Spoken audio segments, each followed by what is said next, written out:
Regresamos.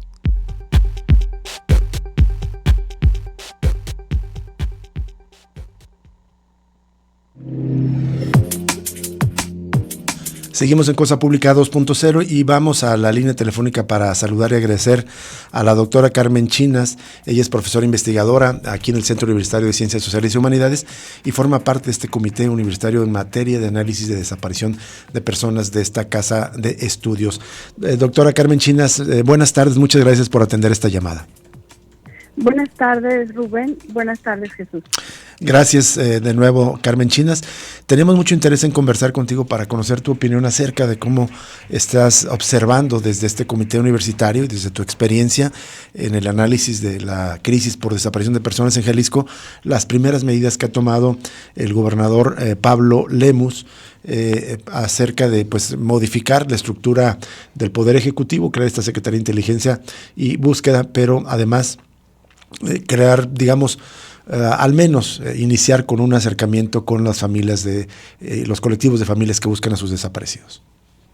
De entrada, pues bueno, es una política muy distinta a la que marcó el sexenio de Alfaro, que en ningún momento tuvo pues este acercamiento o proceso de trabajo con las familias. En ese sentido, es positivo que se haya reunido con los colectivos, que escuche las necesidades pues apremiantes que tienen, pero también sería importante que en base a ello no solo se hagan talleres o mesas de diálogo, sino un plan de trabajo. En este plan que pueda concretarse lo más urgente a corto plazo, que se determinen qué acciones y sobre todo qué mecanismos se implementarían para mantener el contacto durante todo el sexenio con los colectivos, con las familias, y no solamente en este arranque que puede ser solamente una escucha, pero ya no traducirse en acciones concretas. Entonces debería tener pues una ruta de trabajo para un diálogo permanente. Eso sería como lo ideal que se derive de estos primeros acercamientos. Y bueno, pendientes pues hay muchísimos todavía. Por ejemplo, nunca terminó de implementarse los mecanismos de la ley, que la propia ley de Jalisco en materia de desaparición ya prevé la coordinación entre las instituciones, las diversas plataformas o registros que quedaron pendientes. Si se tomara tan solo como guía lo que la ley determina de las acciones de las autoridades, entre ellas con los municipios, pues ya tendrían como toda una ruta de trabajo. Así es. Doctora Carmen Chinas, justo de los pendientes, ¿cuáles te parecen que fueron los principales problemas que heredó el gobierno de Enrique Alfaro en esta crisis por desaparición de personas? Desde mi impresión, el problema principal fue a negarse a reconocer la situación que se vive en Jalisco, a manejar un discurso que minimizaba siempre el problema. Le escuchamos decir que las personas se iban por su propio pie, que eran desapariciones voluntarias o ausencias voluntarias, que no teníamos tal problemática, más bien eran personas que no querían que le fuera bien al Estado, quienes se expresaban así. Creo que esta negativa reiterada de minimizar los problemas de inseguridad que se viven en Jalisco no permitió avanzar. Pero también hay acciones muy concretas que no se implementaron. Por ejemplo, en el tema del presupuesto y el personal que se destina para las diversas instancias implicadas en la atención de las familias, en la investigación, en la búsqueda. El personal es insuficiente, le falta capacitación y también dentro del mismo personal hay una gran incertidumbre por la forma de contratación. Es decir, una familia llega y tiene una carpeta de investigación, un policía, pero después ya es otra persona, pero después ya pasó a otro lugar, porque estas personas están contratadas por honorarios o por contratos temporales o los rotan, y entonces esta falta de certeza en sus plazas de carácter laboral afecta su desempeño, porque pues las familias no tienen realmente un referente de con quién estar siguiendo el proceso de investigación o de búsqueda. Entonces, en materia de los recursos, pero particularmente del personal que está a cargo de todas las instancias, hay una ausencia bastante notoria en cuanto a la cantidad de personas y también cómo están capacitadas, porque a veces ni siquiera conocen el protocolo homologado de búsqueda o lo que hay que hacer cuando es un niño, niña o adolescente, y Claro. terminan en la mayoría de los casos minimizando, diciendo que se esperen, que todavía no hay que presentar el reporte, que a lo mejor anda en malos pasos. O sea, ese discurso sigue estando presente en distintos servidores públicos, por eso es tan importante la capacitación. Exactamente. Y bueno, otros pendientes, por ejemplo, la ley de víctimas, que ahí quedó en espera en el legislativo y que implica un proceso de diálogo bastante amplio, porque bueno, en esta ley en específico no solamente refiere a los derechos de las personas desaparecidas o sus familiares, sino bueno, habría todavía una implicación mayor, entonces esa ruta de trabajo nunca se trazó. Me falta, está pendiente. Por eso me parece, si te entiendo bien, Carmen Chinas, es importante que se continúe el trabajo y relación con los colectivos de víctimas, porque pues nadie más que ellos sabe exactamente cuáles son sus necesidades y dónde se debe de corregir. ¿Cómo te imaginas un escenario, un procedimiento en el que estas reuniones, digamos, ya queden establecidas de manera formal y sistemática para que se lleven a cabo periódicamente? Sí, yo creo que tiene que hacerse una ruta de trabajo. ¿Con qué periodicidad se van a reunir? ¿Con quién se van a reunir? O sea, que no solamente designen a un funcionario menor, sino a una persona que tenga capacidad de decidir en las distintas instancias involucradas, que se fijen pues las metas de corto y mediano plazo, que se le brinde a las familias un informe de resultados, que se les consulte, por ejemplo, cuando se va a decidir respecto de designar a tal o cual persona. Es decir, sí se puede trazar esta ruta de trabajo y de acción, determinándose los objetivos, las personas participantes, los plazos para implementar, la manera de ir siguiendo o evaluando los avances y sobre todo pues quiénes serán estos interlocutores para el diálogo con las familias para que pueda tener un resultado digamos certero, ¿no? Y no solamente sea una escucha que no trascienda, por ejemplo, hacia políticas públicas, porque se pueden implementar acciones esporádicas, espontáneas, pero si no deriva de una política pública integral, entonces no estamos de nuevo atendiendo la problemática. Por ejemplo, esta iniciativa de tomar el recurso que es el excedente, ¿no? del cambio que no se devuelve al usuario del transporte para otorgar una forma de apoyo a las familias.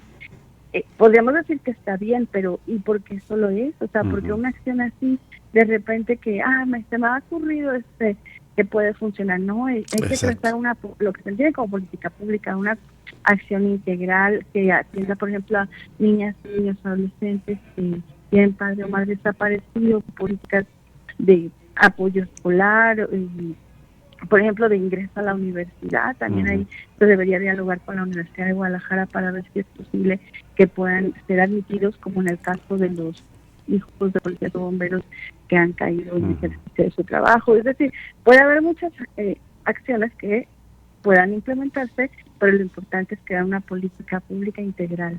Exacto. Doctora Carmen Chinas, le saluda Jesús Estrada. Quería hacerle algunas preguntas muy rápidamente, su opinión sobre la nueva Secretaría de Inteligencia y Búsqueda de Personas. En primer lugar, preguntar su opinión de la creación de esa figura, considerando cómo fue aprobada fast track prácticamente en el periodo de transición del gobierno y considerando los pendientes que hay en el legislativo que usted nos recordó a partir de la ley de personas desaparecidas, y preguntar también su opinión de la que será la titular de esta fiscalía, Edna Montoya.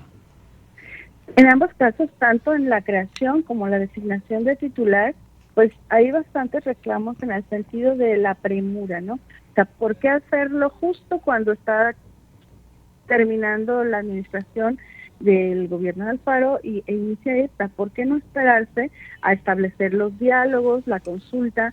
¿Por qué no escuchar a las familias tanto para los elementos que caracterizan esta secretaría como a la persona titular de la misma? Es una acción muy unilateral y apresurada. En ese sentido, pues ya ahí comienza a cuestionarse, ¿no? Si la intención realmente es dar una solución o crear una instancia para decir estamos trabajando, pero que en realidad pues ni siquiera he revisado lo que la ley ya prevé de coordinación y ya estoy creando una instancia nueva, ¿no? suena más como a un aparato burocrático que pues necesita terminar de implementarse para que no nos quedemos en el proceso como pasó con la ley o con otros mecanismos de identificación forense y demás que siguen en el rezago. Así es. Doctora Carmen Chinas, junto con la crisis por desaparición de personas, digamos, en paralelo está esta crisis forense. ¿Estás viendo ya algunas iniciativas de parte del gobernador Pablo Lemus en este problema en particular?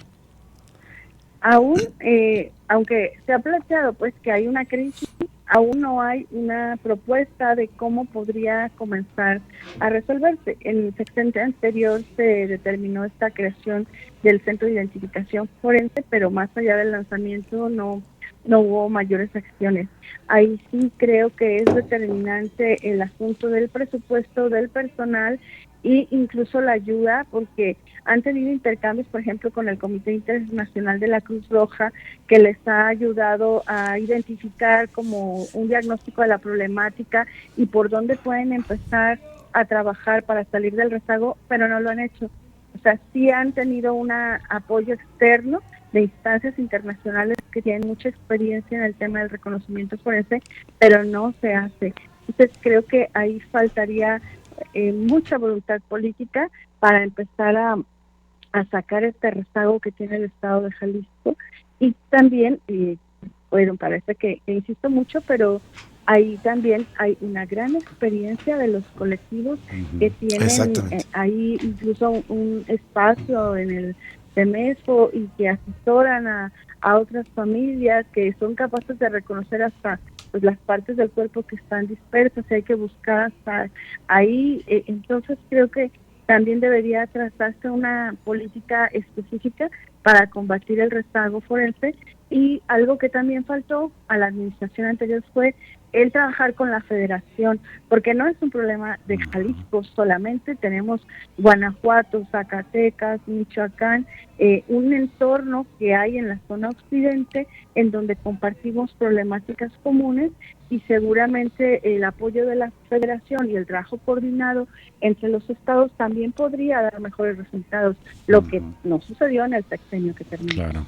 Doctora Carmen Chinas, le pregunto, uno de los temas más polémicos, usted lo comentó en el gobierno de Alfaro, fue ese señalamiento de manipulación, de rasuramiento de las cifras oficiales con el registro estatal, el tema del SISOBID, del sistema estatal, una serie, digamos, de irregularidades ahí que se señaló que la intención era aparentemente disminuir la cantidad, la cifra oficial de desaparecidos. ¿Esto es algo que Pablo Lemus podría hacer si de verdad tiene voluntad de cambiar esto, es decir, transparentar y modificar estos mecanismos estadísticos para aportar el dato real de la dimensión de esta crisis? Debería hacerse. A veces no puedo evitar pensar como abogada. Yo reviso lo que la ley determina para el registro estatal y sería tan, digamos, sencillo seguir lo que la propia ley ya está marcando, porque además esta ley fue creada con unas mesas de trabajo con colectivos y organizaciones que trabajan el tema de la desaparición desde una perspectiva de derechos humanos.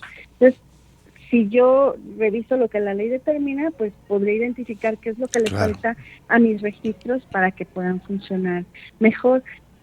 Ahí sí el rezago prevalece. Por ejemplo, en las fichas de búsqueda, que vemos que es una persona desaparecida hace 5 años y apenas está saliendo la ficha de búsqueda, pues esto retrasa de enorme manera la posibilidad de localizarle. Entonces, en ese sentido, el tema de la transparencia va a ser fundamental pues para crear una base de datos confiable que permita identificar la dimensión de la problemática. Y algo que sería urgente es restablecer en el Registro Nacional de Personas Desaparecidas los datos de Jalisco, porque Alfaro lo suspendió en el 2022. 22 marzo, sí. Sí, y se quedó sin alimentar esa base de datos federal. Entonces, no se puede dimensionar. Yo he visto trabajos que revisan la situación de Jalisco basándose en el Registro Nacional y pues como en 2 años y medio aparecen 500 desapariciones en total. Entonces ahí ya hay una ausencia de información para que se puedan hacer análisis de lo que realmente pasa en nuestro estado si no se alimenta esa base de datos. Eso es algo muy importante, que se restablezca nuevamente el compromiso de Jalisco para alimentar la base de datos federal. Muy bien. Doctora Carmen Chinas, te agradecemos enormemente que nos hayas tomado esta llamada y aceptar conversar sobre este tema tan relevante. Muy buenas tardes. Buenas tardes, gracias a ustedes. Gracias. La doctora Carmen Chinas, del Comité Universitario en materia de análisis de desaparición de personas de aquí de la Universidad de Guadalajara, pues revisando las primeras acciones, el legado de Enrique Alfaro y las primeras acciones del gobierno de Pablo Lemus. Vamos a una pausa y regresamos con la siguiente entrevista de esta tarde.